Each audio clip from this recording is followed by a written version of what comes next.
Hello everyone, Hare Krishna. Welcome and welcome back to my channel. তোমরা সবাই কেমন আছো? আশা করি তোমরা সবাই ভালো আছো, আর তোমাদের আশীর্বাদে আমিও মোটামুটি ভালো আছি। তো তোমাদের সকলের সুস্থতা কামনা করে আজকে একটা নতুন ব্লগ ভিডিওতে তোমাদের স্বাগত জানাই। তো তোমরা আমার পুরো ব্লগ ভিডিওটা কন্টিনিউ দেখতে থাকো। আমাদের আজকে হঠাৎ করে ঠিক করা হয়েছিল যে আমরা পিকনিকে যাব, তো তার জন্য আমি সকাল সকাল স্নান করে চলে এসেছি, আর আমার গোপাল সোনার কাছে চলে এসেছি গোপাল সোনাকে সেবা দেওয়ার জন্য। তো আমার গোপাল সোনার স্নানের জলটাও আমি রেডি করে রেখেছি, আর গোপাল সোনাকে আজকে স্নান করাবো। আমি প্রতিদিন যেহেতু স্নান করাই না, মানে ওই একদিন ছাড়া ছাড়া এরকমভাবেই করাই আর কি। মানে যেহেতু ঠান্ডাটা বেশি আছে, তো সেই জন্য আমি মানে এরকমভাবেই শীতকালে স্নান করাই। তো আমার গোপাল সোনাকে এখন আমি বসিয়ে নিয়েছি আর ওকে স্নান করাচ্ছি। তোমরা আমার গলাটা শুনে নিশ্চয়ই বুঝতে পারছো যে আমার গলার অবস্থা ভীষণ খারাপ। মানে আমি যেহেতু ভয়েস ওভারটা পরে দিচ্ছি, তো এর জন্য আরও বেশিভাবেই বুঝতে পারছো। আমি যেরকম মানে যখন আমি ভিডিওটা করে স্টার্ট করেছিলাম তখন গলার অবস্থা একরকম ছিল, আর এখন একরকম। প্রতিদিন সকাল সকাল স্নান করে আমার গলার অবস্থা এরকম। তো যাই হোক, আমার গোপাল সোনাকে আমি স্নান টান করিয়ে সুন্দরভাবে শৃঙ্গার করিয়ে নিয়েছি। আর দেখো, গোপাল সোনার যে মুকুটটা আছে না, এই মুকুটটা গোপাল সোনার জন্য নতুন আমি এনেছি। তো কেমন লাগছে সেটা কিন্তু কমেন্টে জানিও গোপাল সোনাকে এই মুকুটে। তো আমি সুন্দরভাবে শৃঙ্গার করিয়ে গোপাল সোনাকে একটা শীতের জন্য আমি চাদর মতো গায়ে দিয়েছি। তো আমরা তারপর আর ব্লগ কন্টিনিউ করা হয়নি, বাড়ির সবাই তার আগে চলে এসেছিলো পিকনিকে। তো আমরা শেষে আমি আর ঠাকুমা এসেছি। তো যাই হোক, খুব রোদ লাগছিল, ওই কারণে দেখো আমি মাথায় গামছা নিয়ে বসে পড়েছি। তখন বাজছে কটা বলবো, ওই 11:30 এরকম টাইম। সকলের মুড়ি খাওয়া হয়ে গেছে, কিন্তু আমরা দুজন শেষকালে মুড়ি খাচ্ছি। যেহেতু আমরা দেরি করে এসেছি তার জন্য এমনটাই। আর আমাদের জন্য রাখা হয়েছিল বেগনি টেগনি এইসব। তো দেখো, মা কাকিমা ওরা সবাই রান্নার মানে তোড়জোড় শুরু করেছে, আর আমি এখানে খেতে বসে গেছি মুড়ি, আমি আর ঠাকুমা। আর সকলের সাথে গল্প করছিলাম। যা শুনছি ভাই বোন ওরা খুব আনন্দ করেছে, খেলা ঠেলা অনেক কিছু খেলেছে। তো আমি সেই সব মিস করে গেছি, ভাইকে সেটাই বলছিলাম যে আমি অনেক লেট করে ফেলেছি। আর দেখো এখানে কত টমেটোর চাষ হয়েছে, আর এই টমেটোগুলো মানে সব তুলে তুলে রাখছে আর কি, যেগুলো পেকেছে তো সেগুলো তুলে তুলে রাখছিল, আর আমরা ওইখান থেকে টমেটো নিয়েছিলাম। আর দেখো আমি আর ঠাকুমা আর হচ্ছে ভাইয়ের ভিক্ষা ঠাকুমা, মানে ভিক্ষা ঠাকুমাই হয় আর কি। তো আমরা তিনজন মিলে বেরিয়েছি। সামনেই যেহেতু আমাদের একটা আশ্রম আছে, তো সেখানে আমরা বেরিয়েছি সবাই মিলে আশ্রমে যাওয়ার জন্য একটু ফাঁকা টাইম করে। ওরা দুই বান্ধবীতে গল্প করতে করতে আসছে, আর আমি একটু এগিয়ে এসেছি।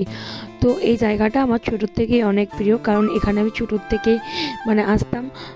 আমার যে গুরু, গানের গুরু, তো ওনারই আশ্রম আর কি। তো আমি সেখান থেকেই ছোটোর থেকে গান শিখেছি আর কি। তো এখানে সকলেই প্রসাদ পাচ্ছিল, গুরুমা স্যার সকলেই জোর করে বললো প্রসাদ পাওয়ার জন্য। তো আমরাও বসে গেছি প্রসাদ পাওয়ার জন্য। সেই বলে না, কপালে থাকলে যা হয় আর কি। পিকনিক করতে এসে ভগবানের কৃপায়, রাধা মাধবের কৃপায় প্রসাদ পেয়ে গেছি। অতটা ভাগ্য থাকলে এটা হয় তোমরাই বলো। তো তারপর এসেছিলো একটা পার্সেল, সেটা আনার জন্য আমি আরও এগিয়ে গেলাম, কারণ আমি বাড়িতে ছিলাম না। আর যে পার্সেল ডেলিভারি দেয় ওই দাদাকে ফোন করেছিল, দাদাকে বললাম যে তুমি একটু এগিয়ে এসো দাদা, আমি বাইরে আছি। তো দাদা সত্যিই খুব ভালো এগিয়ে এসেছিলো। আর এই দেখো, এই হট ব্যাগটা আমি অর্ডার করেছিলাম। আর এসে দেখি এদের সকলের খাওয়া দাওয়া স্টার্ট হয়ে গেছে, আমাকে বাদ দিয়ে সকলে বসে গেছে। আর না, ঠিকই করেছে, কারণ হচ্ছে আমি যেহেতু প্রসাদ পেয়েছি, তো আমার খেতে এমনিতেও লেট হবে। তো ভাই ওরা দেখো, ভাই বোন সকলে হাই করছে। তো আমি একটু বসেই ছিলাম, আমি একটু দেরি করে খাবো, যেহেতু পিকনিকে এসেছি তো খেতেই হবে। তো মা ওদের দিতে যেহেতু সমস্যা হবে, ওই জন্য আমি আরও বসে গেছি। দেখো, ভাত সামনে রেখে বসে বসে আমি নুন কাগজি খাচ্ছি, আর ওটাই ভাই ভিডিও করছিল। তো ভাই অন্যভাবে ভিডিওটা করছিল, আমি বলি যে কিসের ভিডিও করছিস, তো বলছে ব্লগের। তখন বললাম যে তাহলে ঘুরিয়ে দেখা ভিডিওটা। তো ঘুরিয়ে পর ভিডিও করছিল, ভাত সামনে রাখা আছে, আর আমি মোটামুটি একটা গোটা কাগজি আমি খেয়ে ফেলেছি, কাগজি লেবু। তো আমার নুন কাগজি খেতে ভীষণই ভালো লাগে, আমি সারাক্ষণ বসে বসে ওটাই খাচ্ছিলাম। আর যেহেতু আমি মাংস খাই না, ওই জন্য আমি অন্যদিকে বসেছিলাম, মানে মাংসর কাছাকাছি বসিনি। তো দেখো, ঠাকুমা এখানে শুয়ে শুয়ে গল্প করতে আসছে, এটা যে এরপরে ভাই ভিডিও করে নিয়েছে। আর ঠাকুমা তো খুবই উৎসাহিত, যখনই দেখে ভিডিও করে তখনই বলে হাই হ্যালো করে। আর এই প্রত্যেকটা ভিডিও আমার ভাই ক্যাপচার করেছে, আর কি জানি ও কি ভিডিও করেছে, যে যা করছে সেটাকে ও ক্যাপচার করে নিয়েছে। তো ভিডিওটা এমনভাবে করেছে যে আমি কিছু বাদ দেবো, সেটা বাদ দেওয়ার মতো জায়গা নেই এখানে, আমি পাগলের মতো কি বকছি কে জানে, আর সেটাকেও ভিডিও করে নিয়েছে।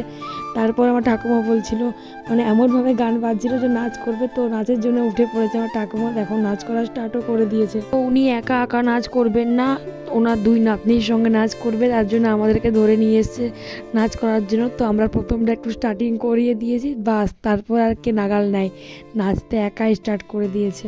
আর একটা সত্যি কথা কি জানো, সকল কিছু চলে যাবে, সব কিছু একদিন শেষ হয়ে যাবে, কিন্তু এই আনন্দের মুহূর্তগুলো সারা জীবন মনে থাকবে। আমরা সকলে মিলে সত্যি খুব আনন্দ মজা করেছি। দেখো এখানে ছোটো নাতনিকে নিয়ে নাচ স্টার্ট করে দিয়েছে আমার ঠাকুমা, আর এটা নিয়ে আমরা প্রচুর হাসাহাসি করছিলাম।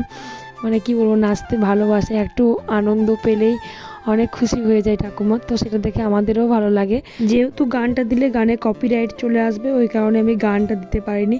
আরে দেখো এইদিকে গানটা নিজে চুজ করার জন্য এসেছে যে এই গান নয় ওই গান। তো এরপর সব কিছু বাসনপত্র সকলে মিলে ধোয়া গোছা সব কিছু কমপ্লিট, আর আমাদের এখানে মানে ওই গাড়িও চলে এসছে যেটা করে জিনিসপত্র নিয়ে যাওয়া হবে। এই রিস্কাটা এসেছিলো, এটার মধ্যে সমস্ত কিছু ওভেন হাঁড়ি কড়াই এসব কিছু চাপানো হবে।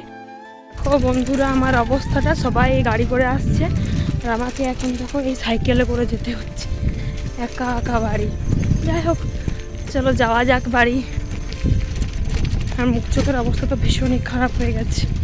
তো বন্ধুরা, আজকের মতো ভিডিওটা এই অবধি। যদি কিছু ভালো লেগে থাকে like comment share and subscribe করে দিও। দেখা হবে অন্য ব্লগে। টাটা।